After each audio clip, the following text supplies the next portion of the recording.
What's up, guys? I'm JJ, I'm Javier. and this is PM Football.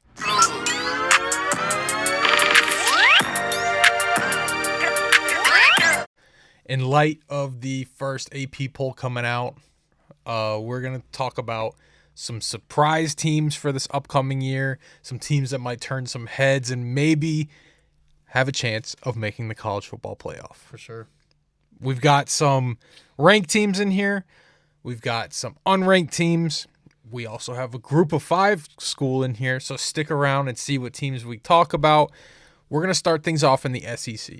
Yeah. So like you said, these are teams that we believe people kind of sleeping on that could make a run for a college football playoff spot. We're not saying that they will do it. Yeah. We're not saying they're going to win their conference by any means. We're simply saying that by the end of the season, these teams might make a bid for one of those final spots in the college football playoffs. And I'm going to start off with Texas A&M. They overperformed in a lot of people's eyes last year with first-year head coach Mike Elko.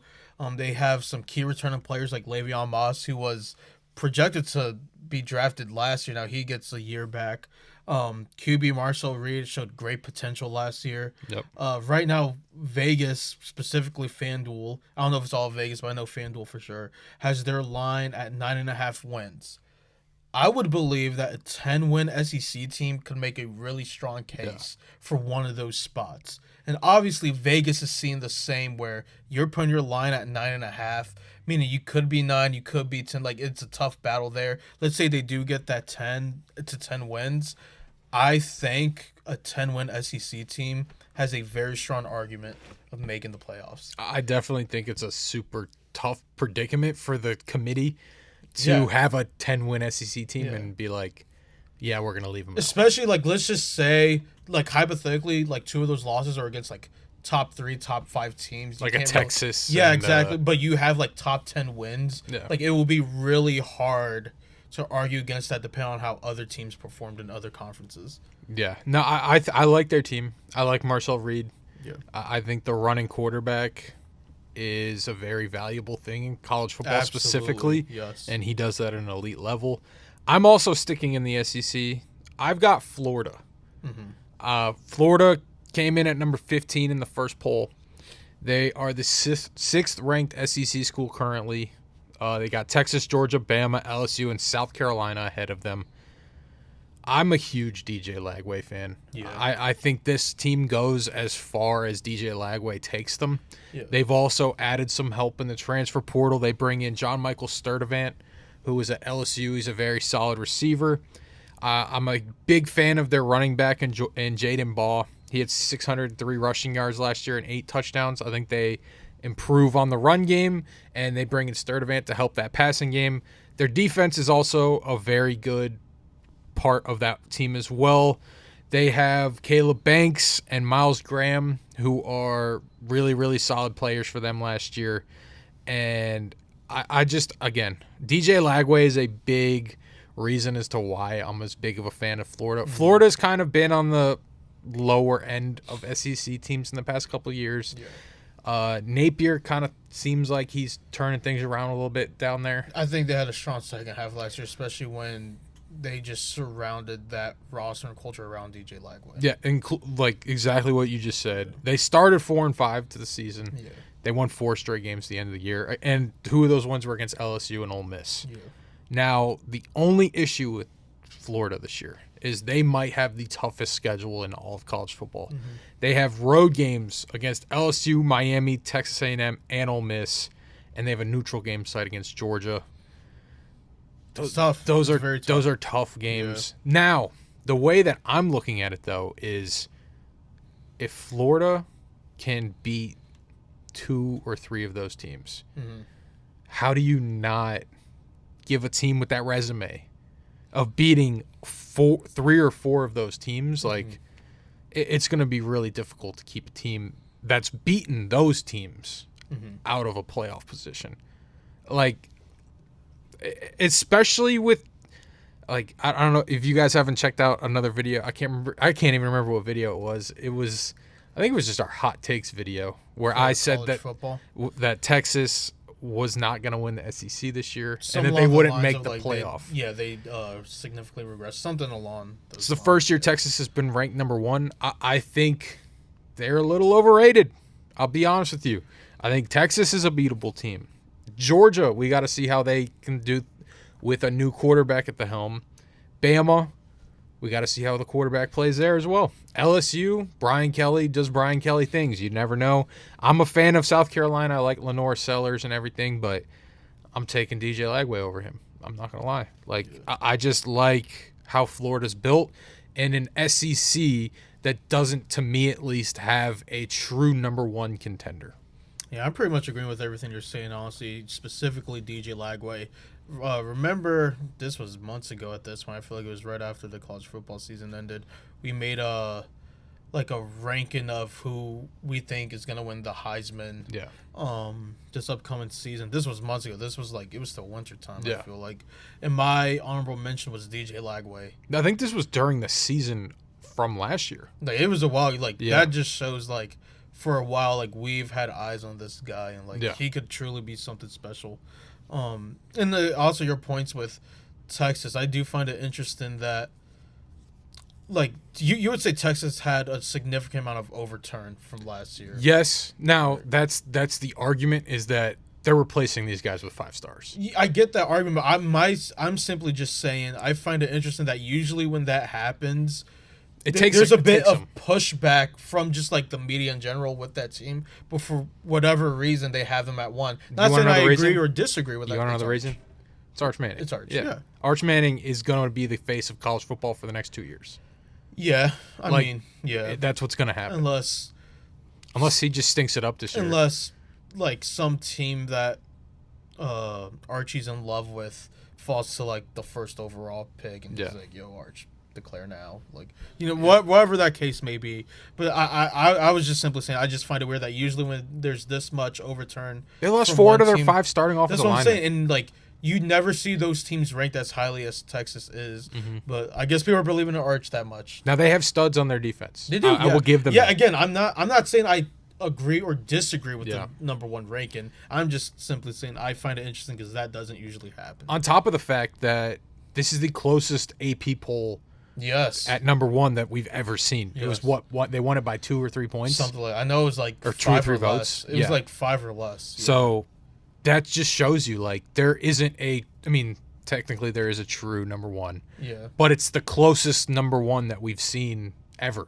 Yeah. So I'm really excited for this college football season. How could you not be? Because this is to me, this is the start of a new era in college football, because a lot of the big name guys that we're used to seeing are no longer there, and we're going to see some new faces. And I got my new man cave. It'll be a fun season. Yep. Moving on, my number 2 team. We're staying in the SEC. I'm going with Tennessee. Joey Aguilar was a highly sought out transfer QB that showed a lot of potential last year at App State. I'm not gonna lie, the defense is probably gonna have to carry this team. I will acknowledge that the defense will have to carry this team, but they're bringing back a lot of talent from last year, so I think they can potentially do it. And even though there is a lot of overturn offensively, Heupel runs a very QB-friendly offense that's easy to adjust to, and it's simple for their players to understand. I wish that would happen at ODU when they're supposed to be running that type of an offense. I was thinking about saying something about ODU's offense because it's supposed to be that system. I was like, I said it. You said it for me, not for me, but I got there before you did. Yeah, I will change a few words, but I don't know. Sorry. Either just know I was back to thinking Tennessee. about connecting ODU to this. Tennessee. Yeah, back to Tennessee. But my whole point is they can still put up numbers offensively with that kind of offense and those kind of players on that team. Yeah. Therefore, I think they could really make a push going into the college football playoffs this upcoming season. They made one last season with Nico. You say is Iamaleava. I'm Aliva. Yeah, he is Aliva. Yeah, I mean they still I'm not saying that I'm expecting Joey Aguilar to perform better than how Nico did last year, but I'm just simply saying with a QB-friendly offense, with the weapons you have, that is a possibility that could happen. Yeah, I really agree with what you're saying. I just think losing a guy like Iamaleava, who even, I like him. Even I like him. like, yes, I like him too, but Yeah. that people are acting like he was a perfect quarterback. He wasn't. He still had some issues of overthrows, I mean, he was still young. inaccuracies. Still is young. I think I don't really want people to take this the wrong way, but I think they might be better off without him. Without Nico Yes. Amaliva. Yeah. Just because I think I personally don't think he's the type of quarterback that can work in that type of an offense. I think you would rather have him be in like a more of a run heavy type of offense with options and quick throws instead of a spread out offense that's going to throw the ball 75% of the game. Like I really like Joey Aguilar. I just don't know if that team overall is good enough to make a push. And that's fair. That's why they're on the surprise team list. Yeah. Like, obviously, you could probably name 5 teams in the SEC alone that you could say without a doubt are better than Tennessee right now. Yeah. But again, Joey Aguilar just exceeds from what he did last year, is in an easy offense to understand, and this defense plays to its potential. Like, they could really push for that 10 to 12 seed at that point. Yeah, I mean, that's a surprise team for sure. Moving on, I've got a Big Ten team. I have Illinois. Yeah.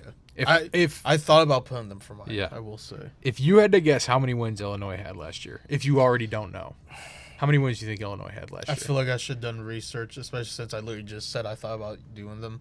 I'm going to say 8 or 9. They had 10 wins last year. They're solid. That's what I'm saying. Illinois had They're 10. a solid Illinois had the team, bro. quietest 10 wins season They are I've seen in a long legitimately time. a solid team. They're led by Luke Altmaier Yeah. at the helm, and they've also got Brett Bielema, who is their coach. He's brought in an attitude there, I would say he's completely changed the culture. there, and man. just that defense is flying around the field. Yes. The offense is humming. They're currently ranked 12th in the first 8 Yeah. people, which I think, like what I just said, like they're the surprise team. Yeah, in my for sure. opinion, they are the surprise team. If you were like, why is Illinois ranked 12? They won 10 games last year, and they're not And they're really returning changing a that lot much. of Yeah, players. they're not really. They're the 4th ranked Big Ten team school at the moment. Ohio State, Penn State, and Oregon are the only teams ranked higher. They're ahead of a Michigan, who a people have USC, a UCLA. people have high hopes for Michigan this year. They're still Yeah. ranked ahead of them. And the biggest thing for me as to why I think Illinois sneaks into that playoff, I don't even think it's sneaking in. I think they legitimately have a case. If the season ended today without playing a season, They're in. without playing a season, Yeah. without playing a game, they're in. Yeah. So the team, the coaches, and the committee at this current point in time think Illinois is a top 12 team and should be in the playoff. But my biggest reason as to why they might have the easiest schedule in college football. They only have their 2 only ranked games so far are against at Indiana and home against Ohio State. The rest of them Those are 2 tough ones. are the cupcake Big Ten teams. Your Purdue's, your Northwest. Yeah, teams. No disrespect. Wisconsin's, No like disrespect, but all of those schools are on their schedule. They don't have to play a Michigan. They don't have to play a Penn State. Yeah. like- Oregon. They don't have to play any of those guys. They got at Indiana, and they drew a home game against Ohio State this year. So I'm expecting big things from Illinois, especially with how Luke Altmaier played last year. I really like how their team is looking. No, like I said right when you said it, like I was seriously considering them for literally every reason you said. Like, they could honestly make a splash this year. Not saying we think they could win the Big Ten, but would I be all too surprised if they're in the championship game? Not too much. Because like that's what I'm like. In my opinion, right now, if I had to predict their season record, I think they lose 1 game. It's Ohio State. I think Indiana will be tough. Indiana's a tough game, but all right, at worst they lose 2 games. Yeah, absolutely. And Which they're 10 again, and 2. kind of similar to what my case with Texas A&M. If you are a 10-win Big Ten team with their only 2 losses, let's say hypothetically number 1 or 2 Ohio State, and then a top 10 Indiana, and you just kill every other team, like speaking of Indiana, they're kind of the Indiana-ish team this year. They don't have the toughest schedule. That was the biggest thing with Indiana is like, oh, well, how are we going to put in a team that has like the 103rd ranked easiest Yeah. schedule? Yeah. Like, they're kind of lined up perfectly to have similar type That's of a good schedule point. Yeah, that's a good point. with, in my opinion, a better team. Yeah, I mean it's a more proven team because Yeah. Indiana last year was all transfers, Yeah. especially like specifically like a lot of G5 transfers. If we're being honest, Yeah. but it worked for them. Like The that was a culture. great team last Yeah. year, and they can honestly do it again this year. Yep. They're ranked too. Yeah, But- as they should be. Yeah, Yeah. I mean, I'm a big Signetti guy. I'm a big Indiana guy. I'm kind of a bandwagon Indiana fan here. Yeah. But no, I'm both teams. I know we're talking about Illinois, so I'll stick with Illinois. I do think Illinois could do great. Would things not be this year. surprised if they're ranked in the top 10 this year. No, not at all. Not at all. My third team, I think this is gonna be a fun one. I have UNC. It's really just three quick reasons. I know, or two really. I know there's a lot of overhaul from last year, but kind of like we said with Indiana, like sometimes that just works. Sometimes you just need a brand new culture with brand new players to all come together that all have a common goal and fight for everything they earn. ACC isn't the toughest schedule. You get all these transfers to come together to play for one guy, which I will get to in a second, to fight for a common goal in a conference that isn't the toughest. Like you could stack up wins in that conference. And the main and only reason, it's Bill Belichick. We tweeted when the news first came out that this was the most significant hire in the history of college football, and I still stand by that. There hasn't been and I'm putting it over Dion because this guy proved it in the NFL. He is without a doubt the greatest coach in the history of the NFL. Now he's going won to the college 6 level. Super Bowls. Yes, has been to, and that was just 10. as a head coach. He won more as like a Into like coordinator than 10 a coach. Super Bowls. Like that's what I'm saying. Like this guy is coming to Chapel Hill to run the football program. Like out of retirement. I know, Right? Wasn't he yes, retired? Yes, I don't know if he was officially retired, but he took like a year off. I'm not saying Bill Belichick is what he used to be by any means. At the end of the day, you're still Bill Belichick. That's still a risk I am willing to take and say, you know what? I think he could pull it off. Yeah. Those are really my reasons. The main one being it's still Bill Belichick at the end of the day. You just Yeah. have to get into your conference title in a conference that isn't the strongest to be a top 12 team. Like I have to trust Bill Belichick to make my team a top 12 team. Yeah. I'll take those chances. And they brought in Gio Lopez at quarterback. I want to say he's from South Alabama. Yes. I was a huge fan of Gio Lopez, and like you said, like it's hard to bet against Bill Yes. Belichick, Yes. and we got to see, Yeah. like, because This is gonna be as fun. cool as it is to sit here and say yes, he's been to 10 Super Bowls, he's won 6 of them, like. It's a different game. It's a different game. College football You is got to prove it. Yep, you got And to. especially the way your NFL career ended wasn't the brightest. I feel like there's kind of that chip on his shoulder now. Especially with other stuff going around right now. Like, Yeah. there's About a his lot life, of that was never really an issue there, and now that there's stuff about that coming out, like he wants to try his best to get rid of all that stuff and just prove that he is the coach he was. What's something we always say? Winning cures everything. It really does. There's not a more truer statement in the world than winning cures everything. Bill Belichick, you win a lot of games and go into the college football playoffs. A lot of this stuff goes away. Yeah. I promise you. Sticking in the ACC, I've got Georgia Tech. To your point, agree. ACC is a question mark this year. Yes. I think besides Clemson, Mm-hmm. the ACC is open. Yeah. There's only really one team in Clemson that you can sit there and say, yes, That's a they legit should be the team. team that should win That's that a legit division. team. But every year, or conference, my bad. But every year, that can change in a snap of a finger Yeah. of just someone being injured, a team not performing up to their standards. Look at Florida State from last year. Like, they were what? They were top 10, and they Yeah. won like 2 games last year. That was so bad. I'm not saying that's It going to was happen to awful, man. Clemson, but you just never know. Yeah. And on top of the fact that it's not just Clemson. Like, Yeah. Miami big question mark. How is Carson Beck going to perform in a new offense? Yeah. You've got FSU. Do they bounce back from winning 10 games? And then obviously Clemson, like we talked about. Georgia Tech last year played in one of the best games that I watched last year. It was against Georgia. Mm-hmm. That game was an amazing game. It went like, what, 3 overtimes? Really they just kept good. flowing back and forth. Yeah. A big thing of Georgia Tech, they got Haynes King. Very, very solid quarterback back there. They also have Aaron Philo, who they split reps with. They just love running that option there. Like, that's been Georgia Tech's thing forever. They're coming off a 7-6 season. They did have a strong finish, though, and they beat Miami to end the season. Now, Brent Key needs to really hone in and get their guys going strong to begin the season, because I think if they can jump out to a quick or an early 4-0, 5-0 record, that's going to put fear in the rest of the ACC, especially with a team that has a veteran quarterback in Haynes King. The biggest, like, what's the word I'm trying to think of? The biggest, like knock? Not, I'm trying to, like, good. The best thing. I'll restart what I'm saying. The best thing to have in college is a quarterback that has a veteran presence and has experience in games in college football. Absolutely, yeah. Haynes King has done that for, 3 years now at this point.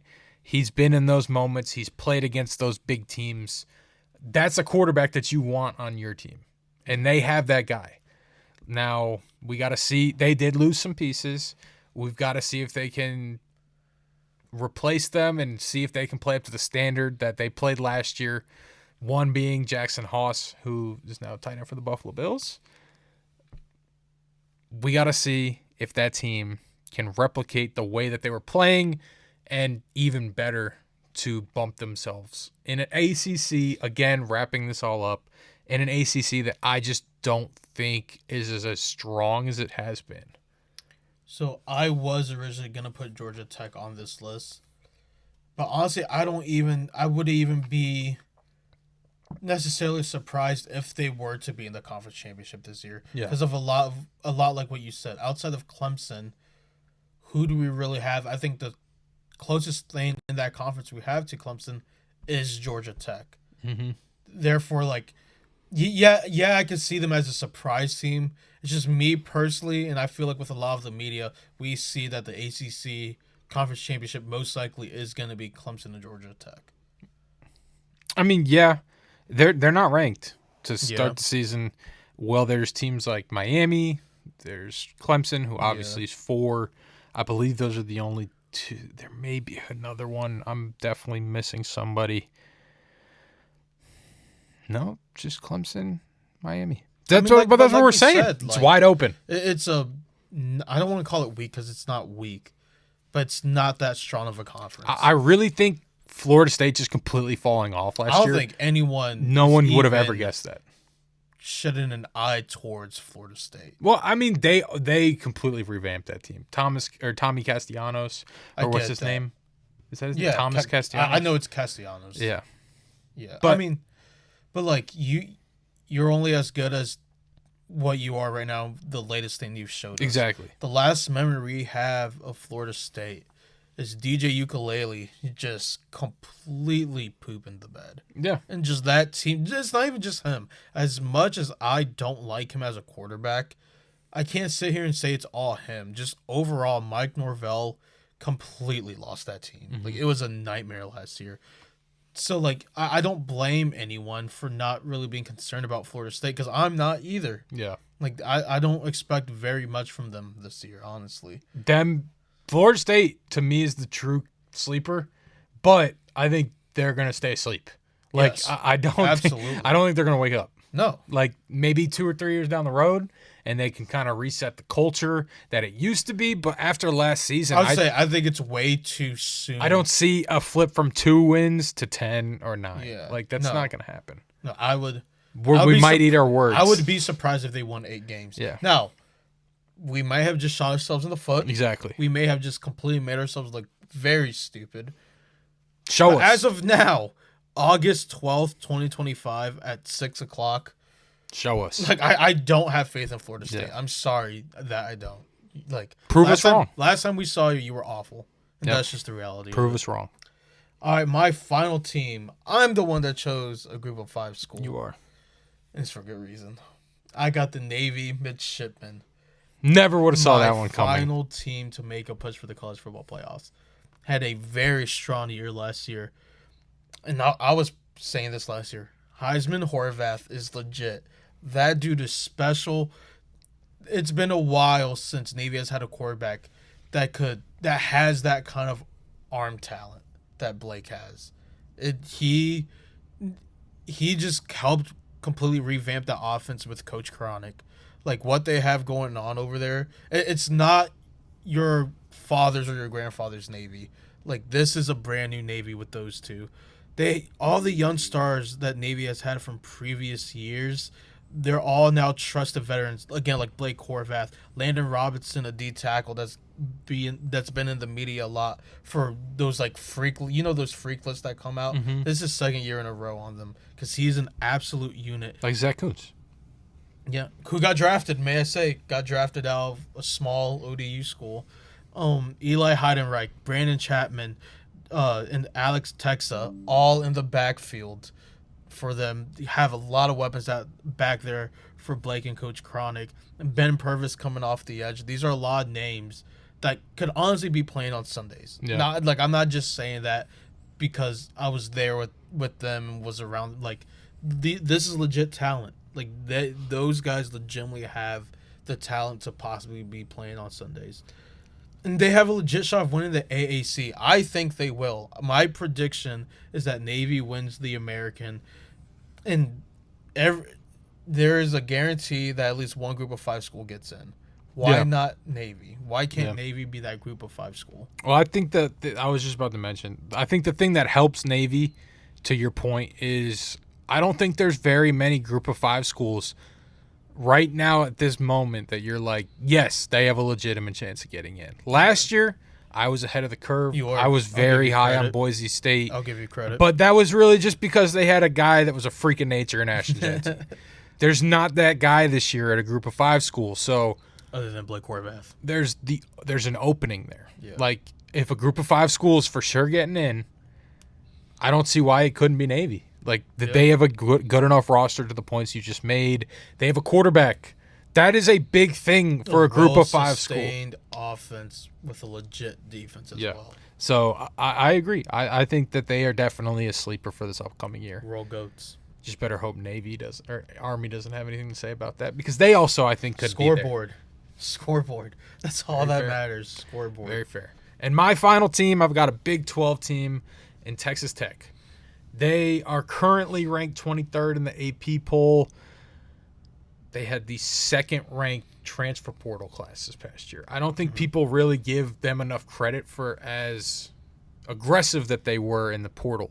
I think one of the funniest and weirdest portal things that happened over this past offseason is Micah Hudson, the wide receiver, entered the portal from Texas Tech. He was at Texas Tech, enters the portal, goes to A&M, is there for like 5 days, enters the portal again.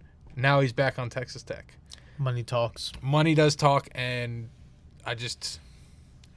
It's I weird. guess it didn't It's talk, weird. I guess it didn't It's talk weird. enough because he ended up back to where he was originally. Yeah. Regardless, Micah Hudson, former number 1 wide receiver in the country, 5-star, outstanding player.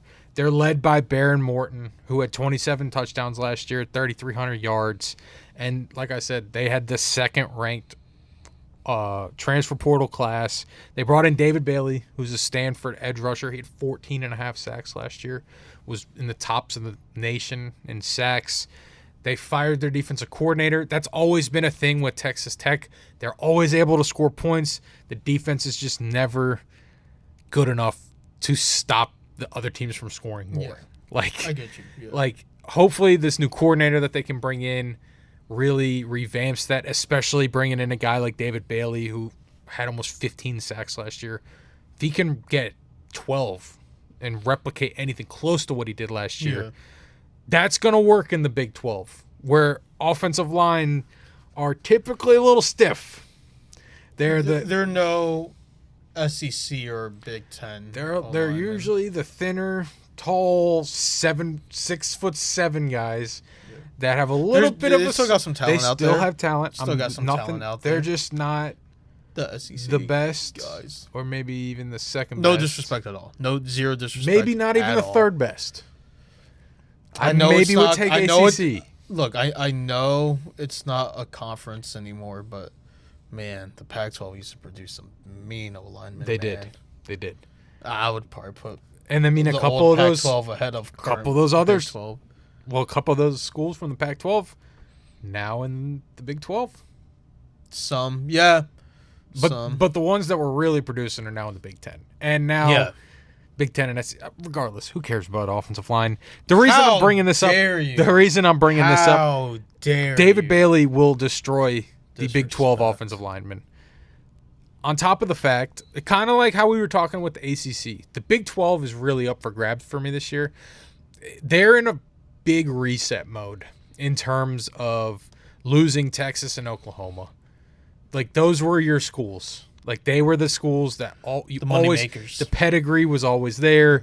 Now you're trying to find who are these new schools that are going to be the consistent contenders in the championship games each year. I think Texas Tech has a very legitimate chance of becoming one of those teams. We've seen it with Utah. Utah's kind of been that team. BYU somewhat. They're the newer pedigree teams in the Big 12. Texas Tech, with all the money they've got and where they're located, they're in a perfect spot for recruiting. I think they could become one of the best Big 12 teams and consistently become one of the best Big 12 teams.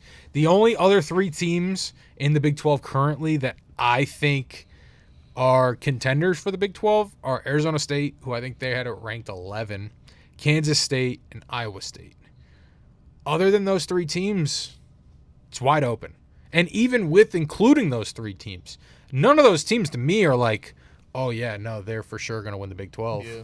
Like, Texas Tech can go in there, and if that offense can just click like it has and the defense just plays a little better than it normally does, I don't think there's any reason as to why they could win the Big 12.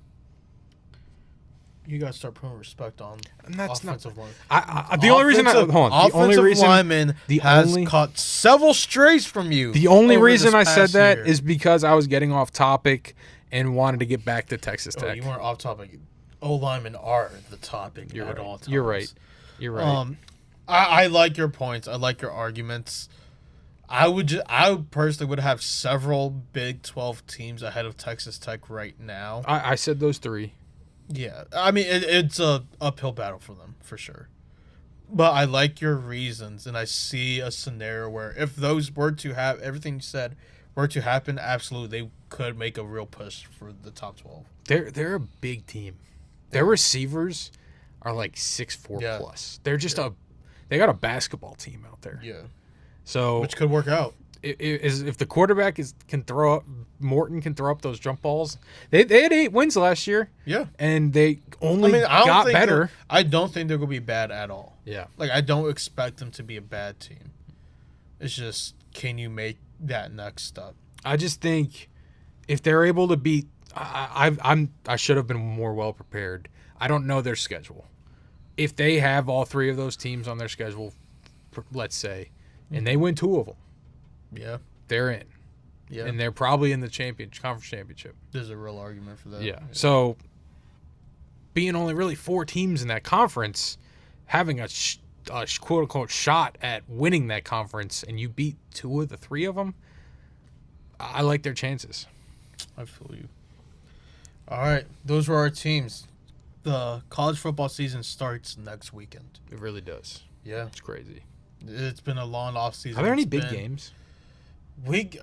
This week 0 seems very lackluster. I feel like the previous week zeros 0. have had a lot better teams playing. No disrespect if your team plays. Who was it This last week year? zero. It was Florida State and Georgia Tech played in the Ireland game. Georgia Tech always involved. Yeah. I mean, then Georgia Tech came out with the upset that we thought was an upset. Turns Yes. out Florida State just really sucked Yeah. last year. But yeah, no, I am excited for next week and to have college football back on my screen. Yeah. Even the past couple weeks with just some preseason on. It's been It's nice. been nice. to have some games on. For sure. We're back, man. We are. We're back. We're officially back. Anything you'd like to say to close this out?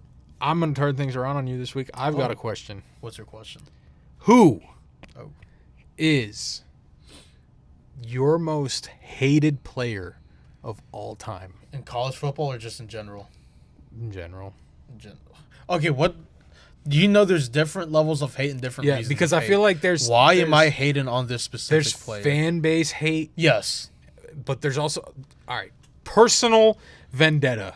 Who's your least favorite player of all time? Ooh. I mean, personal vendetta. I mean, it is like not a guy from your team, obviously. Okay then. Like just All right, who's a guy? I'll just say I will rant to my children and probably my grandchildren Because about this. before you answer this, Okay. I had a hard time thinking of who your answer would be. Who do you think my answer would be? That's what I'm saying. I think there are 3 options, and I think it's a quarterback. It is a quarterback. So that's what I'm saying. Yeah. I think. I don't know. I don't want to give it away. I want Okay. you to go. Okay, but give me your honest. After I say this, Yeah. give me your honest answer. I love college football. I am and always have been a bigger NFL fan than a college football fan. So when I'm thinking of a question like this, where I have to like dig deep and like think about my childhood and like who my entire life I have hated, this might be the player I have hated my entire life. I hate Tony Romo. I knew it. I absolutely hate Tony Romo. I know you shouldn't hate people. I hate Tony Romo. Are you a fan of his commentary? Nope. And that is part of the reason why I hate him. He was not a good player. He is not a good commentator. Yeah. But because of the name and who Jim. he was associated with, people put him on a pedestal that he has not earned or does not belong in. Tony Romo is one of the most overrated players I'm so glad I asked in this the question. history of not the NFL, of football at any level from Pee Wee to NFL. One of the most overrated players to ever touch a football. He didn't have a clutch gene in his entire body or his entire family lineage, but for whatever reason, there's arguments if he should be in the Hall of Fame. Are we serious right now? Tony Romo was never a great quarterback. He had good seasons. He was never a great quarterback. He shouldn't be anywhere close to Canton, Ohio, and he shouldn't be considered great at what he did or what he does because he was never great at either. Tony Romo is my clear answer. I love that I asked this question because I I cannot haven't gotten this stand- much emotion out. You. I cannot stand Tony Romo. I cannot wait to see what the TikTok. That's a TikTok this week. I can't wait to see how that. I have goes. a busy schedule, so we'll see. But that one, all right. Who is your player? I was going to say, my guess for you would have been Eli or Tony. But okay, here's my thing. Eli has rings. Yes. So as much as I think he could be overrated at times, I mean, it's not even overrated. It's just like a guy you hated.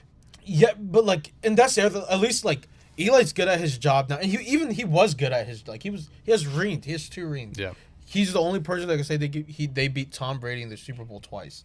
Like he's earned his respect, and even now with everything he does with commercials and the Manning cast and just everything he's involved in, he's great at it. Like, Yeah. he is really good at what he does now. Tony Romo wasn't a good quarterback. No, he had good seasons. Tony Romo was not a great quarterback. He's not a great commentator. But yet here we are, putting him on a pedestal for the nation. It makes 0 sense to me. So yes. Yeah. Who is your player? I mean, that the you have? obvious answer is Tom Brady, just because he Yes. has ruined my childhood. But I'm going to take it a little bit farther. And the guy that I just hated was Jarvis Landry.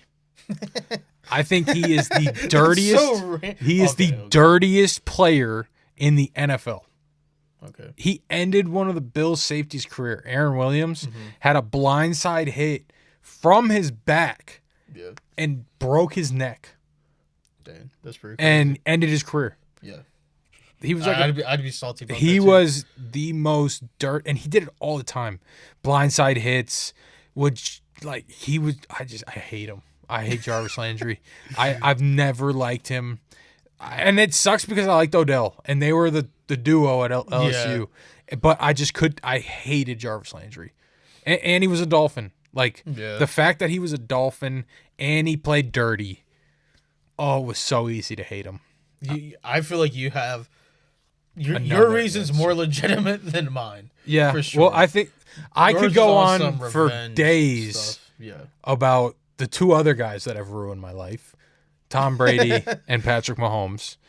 But that's a respect thing. That's I hate them because they are so good at what they do. Exactly. That's Jarvis Landry, I just hate the guy. Like, I don't dislike anyone more than Jarvis Landry. I feel you. I think it's good that we know And who we sleeper hate. Wes Welker. Wes Welker always killed us. But he's in the same type of. That's why you're hating on Washington, because we have Wes Welker. No. And you just completely hate Wes. No, Welker. like dude would just catch 14 passes for 37 yards against us and have 14 touchdowns. He'd have like a 3-yard reception for the entirety of the game, and then he catches 7 of those, and he'll have 10 catches for 42 yards. Like, he didn't catch a ball more than 10 yards down the field ever. Yeah. He was just annoying. He would always be there for the first down. He's a pretty good player, though. He was a good little player.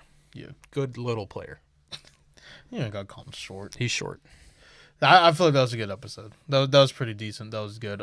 Thank you guys for watching, especially if you've been watching this entire time. We appreciate it. Who are your surprise teams? Yes, let us know who are your surprise teams. Even join in on that final question. What NFL? It doesn't even have to be NFL. What player do you hate the most that you have seen have a football in their hand? Maybe it's a lineman. Just if they're on a football field and you hate them, let us know. And why? Yeah. Make sure you follow us on TikTok and Twitter at PM Football Podcast. Make sure you like, subscribe, and share the video as well. We'll see you guys next week. Football is coming soon. Yep. Yep. It is. See you guys next week. See ya.